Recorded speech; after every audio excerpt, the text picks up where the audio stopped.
All right, everybody, welcome back to another episode of the Alchemy Podcast. I'm here with my guest, Lunden Souza. Lunden, welcome. Thanks for having me. This is a cool setup. You like Happy it? to be here. I'm glad you're here. Yeah. So, Lunden, we're newer friends. Yep. Shout out Chelsea Baugh for connecting us. Mm-hmm. Yeah. She's so sweet. Yeah. And we've spent some time up in nature. We've had some good chats. And I've just been inspired by the way your brain works. And we have so many similar insights.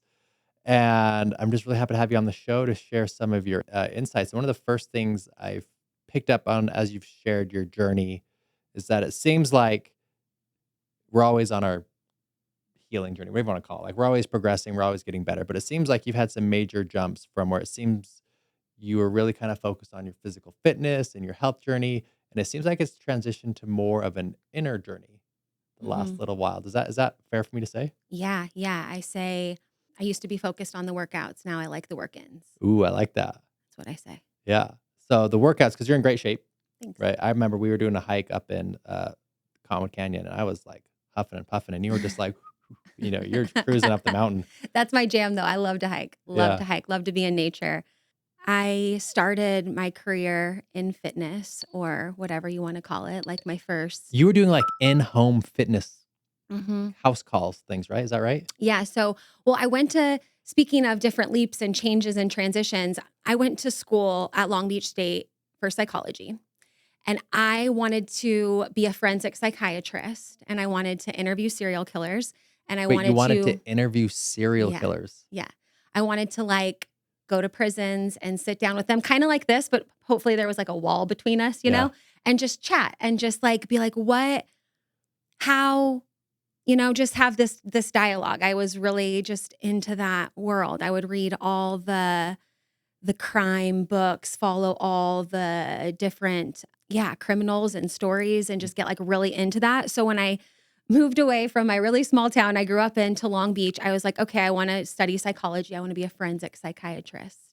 And then when I got to college, that was my first, real life experience, let's say, because I grew up in a really small town, just never really did anything on my own for myself. So I started exercising and started utilizing that as a tool to move through just the challenges of moving away and all that kind of stuff. And then my classmates and my professors were like, what do you do? What do you run? I would talk about how I was running stairs or doing activities. And so they were like, well, you train me. And so then I started training people. And then I was like, okay, this is fun. And became a certified personal trainer, and then didn't really want to work in a gym. And I became an in-home personal trainer. So I would go to people's houses, and I would just drive my little Toyota Corolla around, and I had, all the stuff in my trunk. And I would go to their house, and the home is a very intimate place. Yeah. So not only was I working out with a lot of the families, but then I started preparing their meals, and then I started babysitting their kids, and I started becoming a part of a lot of their families. And so I think while that wasn't that pivoting moment where I was like, oh, it's not the workouts, it's the work-ins, I think that was my real life insight into people's lives of, you're working out. Yes, that's part of it, but there's so much more to this journey that we call life, and this evolution as we go along. So that's how I got started, was working in home. And I'm sure you picked up on so much as you're in, you talked about the home being such an intimate place. Mm-hmm. At Alchemy, my company, it's a sales training platform, but the whole premise is you don't have a sales problem. You have a personal problem blocking your performance, right? And I'm sure when you're going inside someone's house and you're in their kitchen and you're making their meals and you're in their workouts, I'm sure it's pretty quickly you can pick up on what's really going on under the hood. Is that fair to say? Yeah, there's a lot going on. Yeah. But in a really beautiful way. Looking back, I was 22 at the time, 21, 22 at the time. And now looking back where I'm at now, I think I probably in that phase of my life and that part of my journey had a lot more judgment towards the things that were going on or going wrong. And now I just have a lot more empathy and love for where everybody is at. And I know we all have what I call our masterpiece, because now I'm like, yeah, life can be pretty messy and there is a lot going on, and that is okay. It doesn't have to be perfect. It doesn't have to just look fit and healthy and perfect on the outside. There can be a lot going on the inside, and that's cool. Yeah, how did you come to that realization too? Because I relate to you with like, oh, when you're in your 20s, it's like I've got to figure it out. I'm gonna get in great shape, and my whole life is gonna be exactly the way I think that it's gonna be, and then life just doesn't tends to not unfold the way we expect it Hmm. to. And I know you've gone on a couple of journeys yourself. You know, you moved across the country and whatnot, or across the world, Hmm. right? And how do you get to that realization of the Hmm. masterpiece, right? What was your moment of like, okay, I got to start looking inward a little bit more maybe than I have been in the past. Yeah, I don't know if there was a specific moment. I think there's like layers to that. I remember after I was working as an in-home personal trainer, I got a really awesome opportunity to move to Austria and become the face of this startup called Runtastic that eventually got bought by Adidas. And I remember one of our founders' girlfriends asked me, she's like, "Aren't you just always motivated?" And I was like, "No, not even close. But I just like, you just do it anyway, you know?" And she's like, "Oh, it just seems like you're always motivated. You're always happy. You're always smiling. You're always good." And I think that moment was maybe a catalyst towards, yeah, I did portray a version that was always motivated. I did think I had to look a certain way and wear this mask of being the happy, motivated trainer that's ready to go and just always motivated. And Because you were also front facing, like you were on TV, yeah, weren't you? Like you were yeah, like kind of like this influencer front facing. yeah, Did yeah. that create a lot of pressure for you? Do you feel like to having to Ye- put the face on and having to be look good together and I have to be fit and I have to be happy, right? Did you feel pressure Yeah. to show up that way? Yeah, I think it was self-imposed pressure. Like I just thought that that's how you were supposed to be. And yeah, I was on TV, did these live workout party events, so much fun. But I think it wasn't in that moment when she said that to me that I had the realization, but now looking back at just different snippets of memories that come to you, I remember that. And then during COVID, I was still teaching workouts. I was still doing fitness stuff and doing a lot of things on social media. And I remember like watching some of those videos and just seeing like a difference in my face of like, Mm. this is not what you want to be doing. You're like pretending to be happy and motivated, but the world's going through a lot. And yeah, I think to answer your question is like, I don't think there was a specific moment. And I still think I'm uncovering that for myself. I don't think I've got it all figured out. I don't think that journey's ever like complete or done, or I can't think of a specific moment where I fully pivoted. And then even after moving back from Austria, moving to Utah a couple years Yeah, ago what has spark been so we talked great. about that, like, what you have no ties here to Utah. Yeah. You're just like, start Utah. You know, Hmm. what do you think brought you here? I just wanted to be somewhere where I could hike and be out in nature. Yeah. And Utah just kept coming up. It was either Utah or Arizona. And I was deciding in the month of July. And a friend of mine lived in Arizona. She still does. Her name's Nicole. I love her. She was like, "I love you and I want nothing more than for you to be here. But if you're trying to go somewhere outside in July, Arizona is probably not the place. It's so hot. We're going to have sandstorms, all the things." So I was like, okay, then Utah it is. So I came here thinking I was just going to hike for a month and just like get clear and do something fun. And then I stayed and I've been Yeah. here 2 years, a little over 2 years. So I wanna acknowledge you for a little bit because it seems like it's just kind of part of your DNA of just kind of going for it, right? I'm Hmm. just gonna pack up and move to Austria. I'm just gonna be like, I'm gonna go start my business of in-home health workouts, right? I'm gonna just move to Utah, right? For a lot of people, those are really, I mean, not for a lot, for anyone, that's a big life-changing Hmm. decision. And it seems like you just have this ability to kind of just jump in and make the decision and have the courage to do that. Where do you think the courage to literally put your flag in the ground and say, "Hey, I'm making this decision," where a lot of people freeze or hesitate or don't make that decision or they're scared to. Where do you think the Hmm. courage for you to do that comes from? And what would you say to someone who might feel the call, I need to make a big shift, but I'm scared, right? What advice would you say to them? So kind of a two-part. Yeah, I don't know where it came from. I don't change is really exciting for me. Transition, I really like it, even though it's hard, even though it's uncomfortable, even though when I moved to Austria, I mean, I cried myself to sleep more times than I can remember for that first year. It was Did you so regret it? hard. No, no, I didn't regret it. I talked to a lot of people that told me that had lived abroad or had lived, another state. They're like, don't judge it until it's been a year. Just give yourself a year. And that has stuck with me throughout everything. Like, just give it a year, give it all 4 seasons. But no, I don't. My dad and my mom, great people. I think they've always pushed their limits. Granted, when I wanted to move to Austria, they weren't against it, but they weren't really for it. But my dad always says, find a way. Mm. Like, that's like his suck it up and find a way, which maybe has a twofold, if it was Pros and effective or cons. not, Yeah. pros and cons of that. But I just always, I don't know what the next life's going to be like or what it's like after this, if this is all there is. And I just can't imagine living in one place my whole life, doing one thing and thinking that's all that there is. And so my friends will sometimes call me a chameleon. Mm. And at first I was like, okay, but now I kind of like it. I'm like, yeah, I just kind of like adapt, go where I want to go, change when I want to change.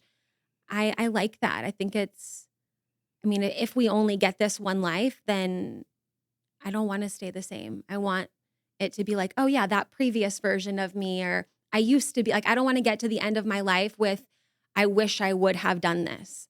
I want to get to my life with a bunch of used to's of like, oh, I used to believe this. Now I believe this. I used to think that this is what life was about. Now I, believe this. I think change and growth is just such a beautiful part of life. And you get to come face to face with parts of you that maybe you get to go beyond, or like you get to see what you're really made of. You get to see like, oh, I didn't think I was capable of that, but I actually am. And Yeah, when is there a specific moment? Because it's just like, you're laying down some really hard truths right now. And in my experience as a coach, a lot of people tend to be stuck in their life and feel like they're helpless in that. Like, this is the reality of the situation. I'll never get to move across country. I'll never get to be in great shape. I'll never get in a great, partnership because I'm inherently something's wrong with me, right? Mhm. And so talk to us about how do you shift that mindset, right? Because you've made a lot of those changes. You're constantly evolving. Really what it is you're talking about growth mindset versus fixed mindset. Mhm. Yeah. And you've really embraced a growth mindset here. So how would you encourage someone who might be stuck in a fixed mindset to kind of lean into this mentality that you're talking about of like continuous Mhm. change and growth and evolution? Yeah, my dad says the 5 most important words are surround yourself with good people. And I think I have really great people in my corner, and I haven't been afraid to let go of the ones that don't fit where I'm at right now, which is really, really hard. I love to meditate. I meditate pretty much every single day because I think that's a great way to get beyond yourself.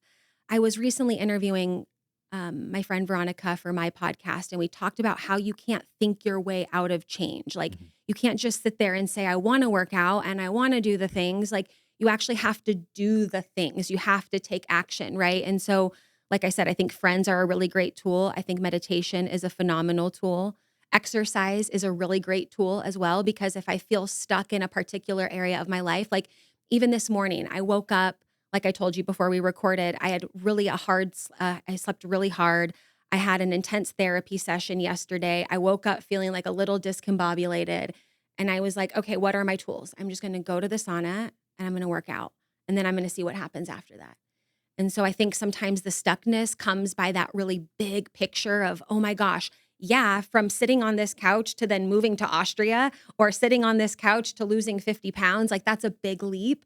But those little micro steps are really important. And so every day, just getting beyond yourself just a little bit more, I think is really helpful. And doing hard things for the sake of doing hard things, like exercise, like the hard hike that we did, like sauna and cold plunge, like having the tough conversations with friends about how maybe it's not the right fit to still be connected. I Yeah, think, let's talk about that for a little bit because probably in the last year for me personally, I've had like 3 friend breakups yeah, that are they're really hard, huh? hard. They're really hard. They kind of came out of the blue. Looking back, I can see behavior changes on my part and whatnot, and there's things I didn't navigate properly. But like, people don't talk about how hard it is to have friend breakups. Sounds like Yeah. you've been through some big ones yourself. Yeah, I have. And some of them have been like breakups, and then we get back together in new ways Yeah. with new boundaries and new love for each other and new respect for where each other is. And some are, I can think of one in particular that's like we've parted ways, and I don't know how that's going to go, but your circle is so important. Like it is so critical. You cannot take that lightly. As hard as it is, sometimes, yeah, there was a group of friends I grew up with my whole life, and we have a group chat, or I was used to be a part of the group chat.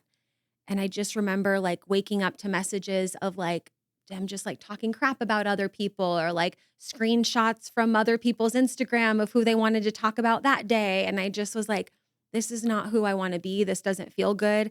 And so I like left the group chat, and then they would add me back in, and I would leave the group chat and they would add me back in. And finally I was like, no, I don't want to be a part of this. I love you all individually, and I'm happy to have individual relationships with you guys and whatever that looks like. But I don't wanna be in that group chat because it's like a mixing pot of like, I don't know, just not what I wanna be a Yeah, part of. negativity. Yeah, how do you know when it's time to have a friend breakup? It's really hard. I've had to have friend breakups myself too. But when do you know it's time to move on? Well, I guess I just know. Like, you have that feeling. I think everybody, if they're really honest with themselves, they just know. And it might take you a while of just knowing before you take that action. I don't know how I know. I just kind of feel it in my gut and in my heart. And I think the more clear you get about who you want to be and how you want to feel and your core values and what you stand for. I coach a lot on core values, and I think that's important to know, like, life is going to happen. So how are you going to happen back? And when you have that clear framework of who you want to be and how you want to feel and what's in alignment with that, it's very easy to spot what's not in alignment. And you can feel it. It feels like discomfort. It feels like, I don't know, like I'm kind of feeling it now, where it just kind of makes me feel sort of like nauseous and like, ugh, like Yeah, it's like a just, heavy. yeah, heavy. Yeah. And you just, but I think it does start with clarity of it's not like it's your fault. One of a coach I worked with a long time ago when I first started this healing journey, she told me I had PTFD, which was point the finger disorder. Wait, say that And again. PTFD, PTFD. point the finger disorder. Point that, like, yeah. So that just like being a victim Yeah, it's mentality. their fault. It's Yeah. because of them, whatever. But I think when we can point that finger back at ourselves and say, no, this is not in alignment. It doesn't mean that there's anything wrong with them or that they're bad people. It's just like, this doesn't fit the puzzle that I'm building for myself. And when you get clarity on that, then I think it's really easy to spot what's not in alignment. Now, if you take action on when you spot what's not in alignment, that's a whole different story. And sometimes I think that's why we feel stuck. It's because like we know we want to do something, but there's like this gas brake of going for it. But that's why I think all the hard stuff that we choose to do on a regular basis help prepare us for the moves across to another country, help prepare us for the breakup of the friend or whatever that might be. I think we really as humans have to do hard things on purpose, or else when real life hard things happen, you freeze or Yeah. you don't want to do it. Yeah. It really reminds me of this concept. I don't remember who I got it from, but they talked about you have 3-minute friends, you have 3-hour friends, and then you have 3-day friends. What they meant by that is that everyone you associate is going to be in one of those buckets. And too many of us have 3-minute friends and 3-day friends. So what's a 3-minute friend? 3-minute friend is, hey, how's it going? Good to see you. I hope you're well. Cheering for you. Great to catch up with you. And I'm on my way, right? Hmm. There's people that are going to be negative. They're going to hold you back. They're going to discourage you from going after your dreams. They're going to be really comfortable being low end. These are the people that just drain your energy. They just, when you're around people and they just suck the Hmm. energy out of the room and you just kind of feel Yeah. negative. That's a 3-minute friend, right? Then you also have, 3-hour friends where it's like, hey, I love you. You're fun. This is almost like in your entertainment bucket. It's like, Hmm. I can hang out with you. We can laugh. Let's go to dinner. Let's go see a movie. Let's go to a sporting event. Let's go on a hike. Let's catch up. There's, when we hang out, it's a good time, right? We're having laughs, but I'm not really inspired by you. I'm not growing. I'm not getting better. It's almost like an entertainment bucket.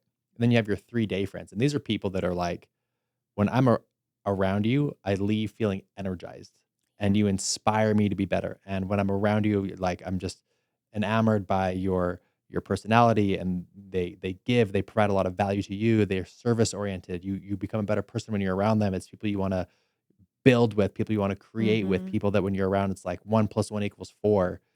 And the majority of what it comes down to is I see that there's a lot of people that have 3-minute friends in their 3-day friends group. Yeah. And by getting the right people in the right group, I can't overemphasize enough how important it is. And I know you know this from experience. Having the right people around you and being in around the right group and having whether it's mentors or friends or romantic partners, just like having the right people around you makes all the difference in your quality of life. Mhm. Yeah, absolutely. I love that. You're a good teacher. I Thank take a you. lot from you. That 3-minute, 3-day, or what'd you say, 3-minute, 3 hour, and 3-day. Yeah. Yes. And something encouraging for the listeners, right? And I'm sure you've experienced this too. When you let go of the 3-minute friends, like these miraculous 3-day friends come in. Like I think of Haley, who I get to spend a lot of time with. And I met her, or maybe, yeah, maybe about 2 years ago. I haven't known her as long as some of my friends who were in that group chat that I talked about that I'd been friends with, some of them since I was like in kindergarten, Yep. right? So these are like 3-decade friends, if you will, but that feel like 3-minute friends. But I've met some amazing people within the last couple of years, even being in Utah, being a part of just different communities that are more in alignment with the person I want to be, where you're like, oh my gosh, I feel like I've known you my whole life. I feel like you can see into my soul. I feel like you said, I like that math, 1 + 1 = 4. Like, Yeah. and that is, I think, one of the greatest gifts of letting go of those friends that aren't in alignment. Because when you let go of those things and surrender and you are scared and you do it anyway, the universe always gives you tenfold, always. And so I love thinking about the friends that I have now that I used to think the longer you had friends time duration, the better. But actually, the more that they're in alignment with these 3-day friends in terms of that bucket, it's so beautiful. And there's people that I feel like I can be more myself around them than any friend I've known for a really long time. And yeah, I think the greatest gift is the people that you start to attract as you Yeah. start And one to. thing too, you got to keep in mind, like if you have people in the wrong groups, if you've got people in your 3-day friend group that probably aren't in alignment to be there, Mhm. there's not going to be space for those new people to come in. Right. So Yep. there's, Plates full. I call it the messy middle, and it's like every time I've found a community of friends or whatnot, it's like, oh, I finally found my people. And then there's a little turbulence and then there's a break off. And I'm like, "Oh, I just found my people. Like, what's going on? I have to regroup." But then there's like this moment of the messy middle where, you might be leveling up and transitioning, but you're not quite at the next level yet, but you're kind of outgrowing your previous friend groups. So there's like this weird kind of middle ground where you're not really fitting in yet. Mhm. That reminds me of my move to Utah. Like I moved back to Utah a year ago now, and I have the best friends in LA, and I love them dearly. And it's like they're so fun. And we go to Rufus Du Sol shows and we have dinner parties, we hang out at the beach, and it's so fun and it's so exciting. It's very entertaining. And there's some incredible entrepreneurs out there too. But I just knew I needed to move back to Utah. And so I moved back to Utah a year ago, and I didn't have access to that group anymore because they're all in LA, and I hadn't quite found a new community here in Utah. And so my first couple months back in Utah, it was painful because it's like my friends here in Utah are all like married in different phases of their life, married with kids, and I'm single, right? And so I like hit up a friend. I'm like, "Hey, what are you doing tonight?" They're like, "Oh, I'm having dinner with my family." I'm like, "Cool, like have fun." But now, like, I have really incredible friends. I'm part of a little men's mastermind group called the Boss Spa, Casey Ba, and a couple other guys. And we meet at the Mhm. spa. Now we do fun. We're watching football, and now we're going on a trip to Finland coming up. But it's that bucket got filled, but I had to make space for it, right? I had to actually open up my time. I actually had to create an intentional environment. I had to put myself in a situation so these new 3-day friends could get filled. And it took a couple months, Mhm. but it happened. And I think I would just encourage anyone that is feeling the call to level up their community, level up their friend group, to know that, it sounds like what you've done. You had to cut some people out, right? That there is a moment of pain, the messy middle, where you've let go of potentially toxic people or just people you've outgrown, maybe not even toxic. But before that new group comes in, there's kind of like this window where Mhm. it's empty, and you just got to get really good at being alone. Yeah. really good at being alone. It sounds like that's something I would assume with yourself is you Mhm.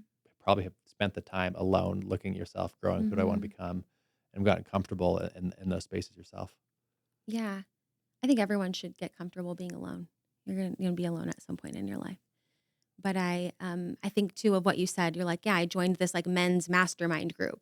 You weren't like, I don't know, joining the bros group at the bar. Right. Like I often tell people like, where are the people that you want to meet hanging out? Right. So when I moved here, yeah, I had two friends from my hometown that lived here, but same, one has 4 kids, one has 2 kids. So some weekends I'll go to their kids' soccer games and that's fun. But I was like, okay, where's the yoga place? Where's the sauna cold plunge place? Where's the just where are the people hanging out with, or where are the people that I would want to hang out with? Where are they going? And even too, I've met a bunch of people hiking alone. Like I'll go on hikes alone and you meet somebody else. And I met this one traveling nurse and we hung out once a month, me, her, and one of her other friends. And we called it the Try New Things Club. And we would just go do like random things. Like we went to the top of I think it was, what's the university in Salt Lake? Is that Utah State University And so or like the University of Utah. University of Utah? On Wednesday nights on the top floor of the astronomy building, they have all these telescopes out where you can Are go you look kidding at the me? stars, I would right? love that. So fun. Invite me to the I next one. will. But we did this a while back. So we would just look on the internet for like fun things. We went to an Ayurveda class at some bookstore in Salt Lake. That was really fun. We went on a bunch of other hikes. So yeah, there is that alone time, but then there's that moment of like, okay, well, am I going to sulk and be mad that I'm alone and that my friends aren't in alignment with me? Or am I going to go do fun things? I started with Kevin and Haley. We started Dinner on Purpose, come as strangers, leave as friends. And I met really great people that way. And then a lot of people told me, they're like, can you have another Dinner on Purpose? Because I met so and so and we do all these fun things Yeah. together. And so you have to put yourself out there. You have to go places and do things. You also have to be comfortable being alone, but like sitting alone at home, being sad that your friends aren't in alignment with where you're at. I mean, maybe someone can come knock on your door and be like, want to play? Want to be friends? Yeah. But you have to put yourself out there and be nervous. And I think that it's okay to be nervous and be like Well, on that afraid note and too, it's also a whole nother angle of like when you go and explore new things, try new things, astronomy, cooking classes, golfing, skiing, whatever. Like there's an opportunity to find new hobbies and new passions that Mhm. can create inspiration. I look at like my favorite hobbies right now, right? I love golf. I like to go skiing, right? I like hiking, right? I like yoga. Those are probably like the top if I'm not working or if I have free time, I'm usually doing one of those 4 things. Those are things that I wasn't doing at all 10 years ago. Mhm. Like they just weren't things that I did at all. And because I had the courage to suck at something new, right? I remember my first ski lesson, I was 27 years old. I grew up in Salt Lake, some of the best skiing in the world. I've never been, right? I grew up playing basketball, so I wasn't supposed to or wasn't allowed to. And I had to suck it up and have the Wait, courage. because you can't get injured for Yeah, basketball? so my basketball coaches didn't want me to to Okay. ski It because took it's me a like, second to be yeah, like, why aren't you allowed to do basketball and skiing? But now I get yeah. it. So Okay. coaches discouraged it because it's like you can tear out your knee, whatever. And Yeah. my family wasn't a skiing family, Got it. so I wasn't raised in a skiing family, And so all of a sudden I'm 27 years old, and I'm like, well, I'm not playing basketball. Like I'm an adult, probably should learn how to ski. So I remember being 27 years old. I went and hired a ski instructor, and I took my first ski lesson ever, and it was at Deer Valley, and it was me and I think 3 other, like, 7-year-olds, and I'm this 6'4", 220-pound I guy. bet you they smoked you. Oh, they smoked me, and I'm doing, like, the hot dog pizza thing, I hated I'm that. falling over, and it's me and, like, 3 other 7-year-olds, and it was so fun, though, but I'm just like, "I'm gonna have the courage to suck at this, right? I'm willing to feel embarrassed." Mhm. Right? And I think on that note, like, one of the greatest skills you can have in life, not just an entrepreneur, but like in life, is your willingness to feel embarrassed. If you're willing to be embarrassed, you can do anything. Like you'll accomplish anything. And I think the feeling of embarrassment is an underexplored emotion that if people are willing to really embrace that, you'll see massive growth in exploration, So that's just a whole nother topic. But Mhm. to your point, trying all these new things, not only are you going to learn something about yourself, you might find a new passion or a new hobby, but the community and the environment of people around there can be completely life changing. And I Mhm. know that you've experienced that too, being in Utah. Yeah. Yeah.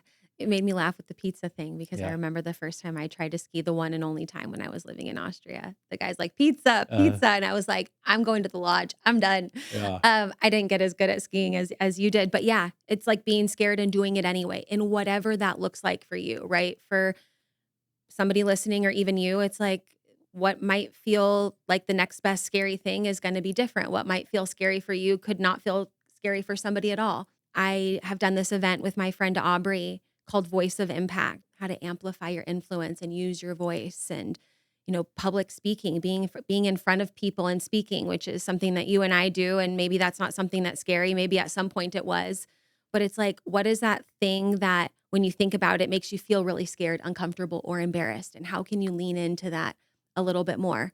I think that's critical. I think being scared and doing it anyway, being embarrassed and doing it anyway. So yours was figuring out how to ski. Somebody else's could be something else. I'm trying to think of what something. Oh, okay. So at the Flow House, the Shout out towel Mitch. waving. Yeah, we love Mitch. I Shout love out the Mitch Flow Matthews, House. Flow House. I'm going to start teaching there one day a week. Are you? Yeah, Come on. I'm so excited. Right. So I have to figure out how to do the towel waving for the aufguss. Yeah. I suck right now.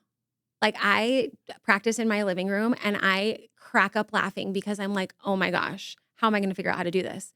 So I watch the videos over and over again. So there's the part of, trying to figure out how to teach the class. So And explain to what the aufguss is. okay, so aufguss is the art of pouring water on sauna rocks and then moving that air with a towel.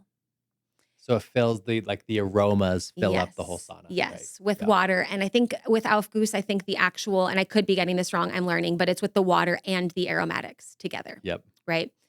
So the part of what I'm going to say during the class, fine. There's a checklist of things you're supposed to let everybody know if they're new. Got Yep. that. But the towel waving part, and I just crack up laughing at myself and I watch the videos over and over again. And I watch the girl who they had come out for a class. But I think because I've done things and got good at them over time, I just am like, oh, it's just going to take practice. It's going to take Figure it time. out. But that's the thing I'm working on right now. Just personally, I'm trying to think of what hard skill I'm working on at the moment. Willing to feel embarrassed about spinning towels at Flow House. Yeah. Yeah. Yeah. And I'm probably going to mess up and accidentally throw a towel in someone's face or I don't know. But It's not a I'm gonna do matter my of if best you mess up, it's you will. when I mess up. Yeah. Yeah. And that's okay. Yeah. And how quickly can we get back on when Yeah. we fall down? Totally. Yeah. Yeah. I mean, I'm just I was trying to think of what's my hard thing I'm working on right now. And yeah, I was practicing a couple days ago and I Yeah. was like, you got this, girl. Tell us a little bit about Dr. Joe. Right. So I know you love Dr. Joe Dispenza. Mhm. I've never been to one of his retreats, but I hear they're just insane. That technically we are friends because of Dr. Joe, because I'm really good friends with Kevin Santiago. Yeah. Right. You met Kevin Santiago Yeah. at a Dr. Joe retreat. And now you guys, you're working with Heirloom Group, right, in his restaurants. So tell us a little bit about Dr. Joe and what impact his meditations have had on your life. Yes, you have to go to one of his retreats. Highly recommend, 12 out of 10. I found Dr. Joe Dispenza because I watched the Heal documentary. And I think that's my personality too. It's like I see someone and I'm like, oh my gosh, I want to learn everything about them, right? So I read his books and started his progressive online training course and started doing his meditations and I've always believed in what he talked about. I just don't think I knew the formula of exactly how, of just being able to, for lack of better words, think things, become things into reality, feel things into reality.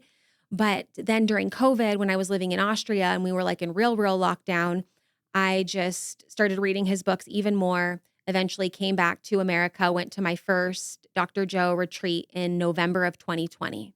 That was your first one. Mm-hmm. Okay. And that was in Cancun. And there were thousands of people all in the same room in the middle of in the middle of COVID.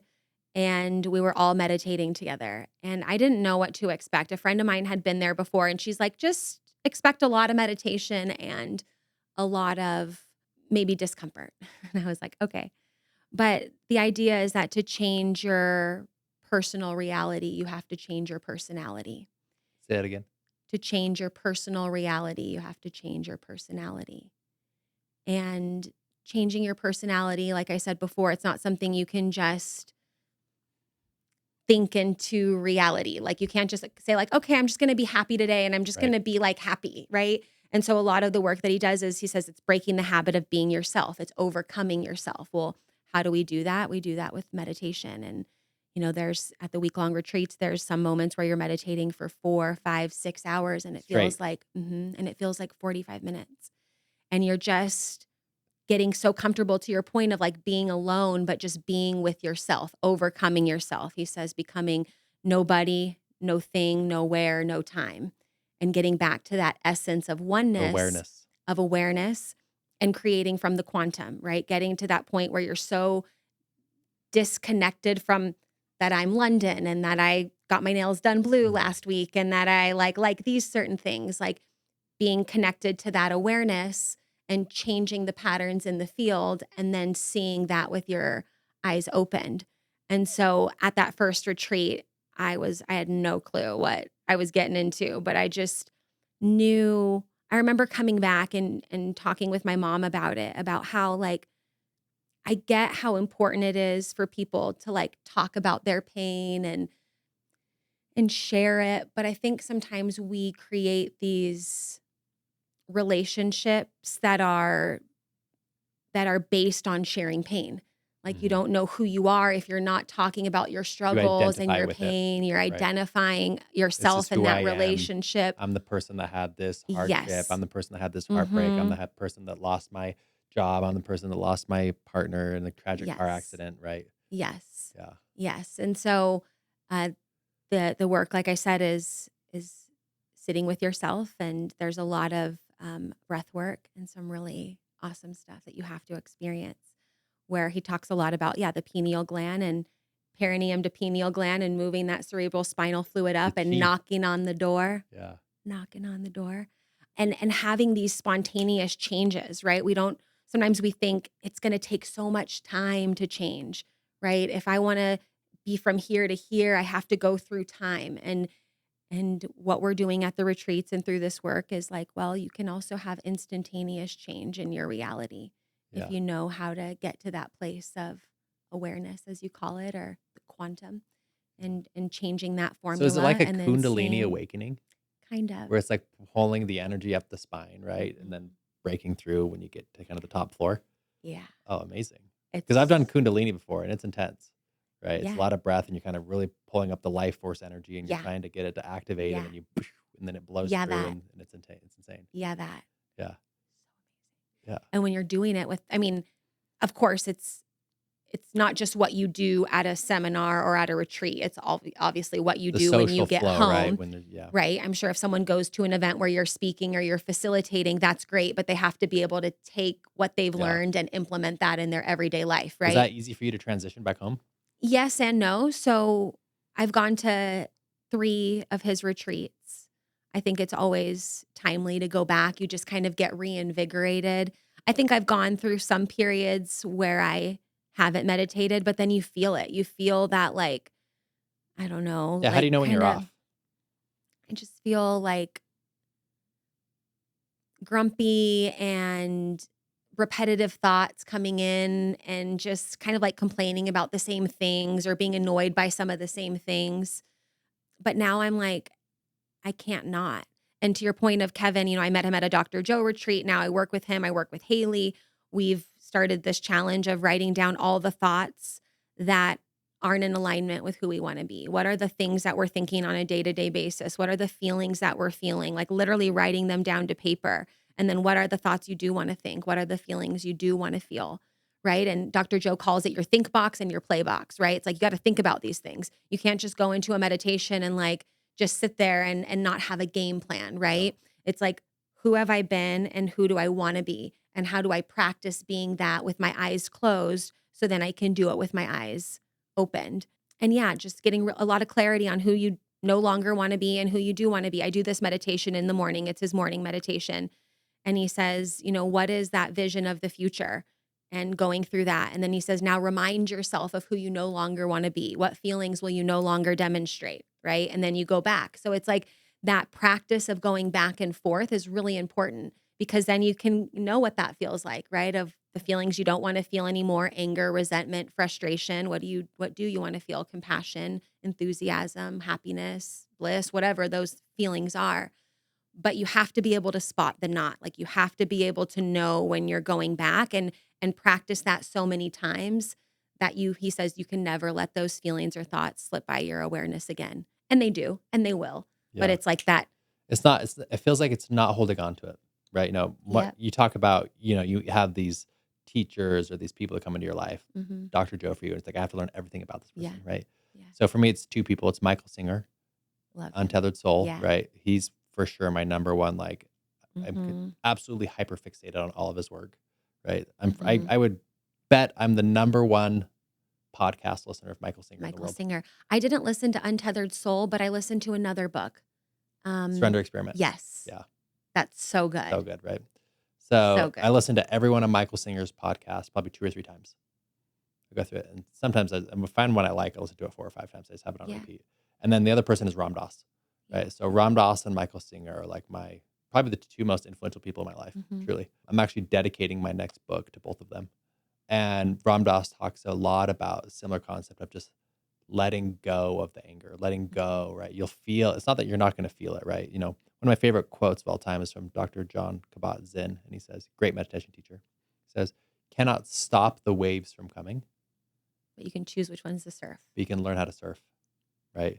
Okay. Yeah. You can learn how to surf, right? So the Yeah. waves, it's not like, you know, it's not like you're never going to feel anger ever again, right? It's an emotion that's a part of life, right? And it's knowing what to do with it when it shows up. So there's another really powerful ancient master named Ramana Maharshi, and a very enlightened master. And someone once asked him and said in a Q&A, does an enlightened master ever feel anger?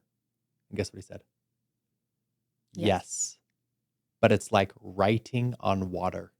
Meaning, what would happen if you went up to the lake by your house and wrote your name on the water? It would just go away. Yeah. It's like the wave comes, you don't touch it, you don't react to it, you breathe through it, you relax, and it's just like it's like wind. It's just, and it's through. And I think a lot of times as humans and people I coach is that when an unpleasant emotion shows up, anger, frustration, jealousy, insecurity, embarrassment, we don't want to feel it, so we press up against it. We Mhm. suppress it, we push it away. I don't want to deal with this. And the reality Yeah. is that the avoidance of the pain Mhm. is more painful than the pain itself. And so we try and navigate our lives and push our lives to be a certain way, or push it away, or express it, or suppress it, so we don't have to feel it. And just the resistance to pain is more Mhm. painful than the pain itself.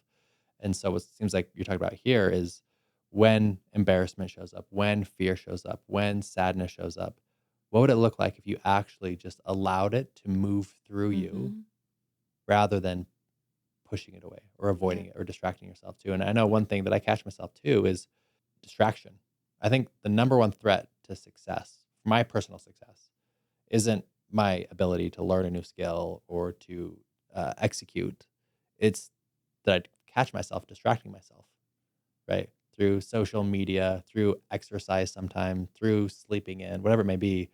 And a lot of it is because there's an emotion that I don't want to feel. And so I'll distract myself in college football, or I'll distract myself in my phone rather than doing the thing. And I think, you know, to your point of saying here, of like with this Dr. Joe stuff, it's like when this stuff comes, right? How do I want to show up? How do I want to feel around it? And it's so powerful. And I think it's the number one skill you can learn as a human being is emotional regulation. Mhm. Meaning when this emotion shows up, right? Can I handle it? Can I just be with it, not react to it, not press it away? And it sounds like Not blame somebody else yeah, for it. yeah, I liked the video that you shared about your feelings being your roommate. yeah. That was really helpful for me. Thanks. I liked it Yeah, because it reminded me that, well, I guess you could kick out your roommates, but the idea of what you're saying is like you're living with them and you have to choose forever. Yeah, And you have to choose which ones to surf, which ones you react to. It doesn't mean that they're not going to come and be present. I think for a while I thought like, oh, if I meditate enough, I'm just not going to feel anger or resentment. And maybe that is a little bit true in terms of the volume can get turned down. I might not be living in it as yeah. long or as often, or it might not all of a sudden come like a Mhm. gong or a loud drum. And it might just be a little bit more of a whisper that I get to like breathe through a little bit.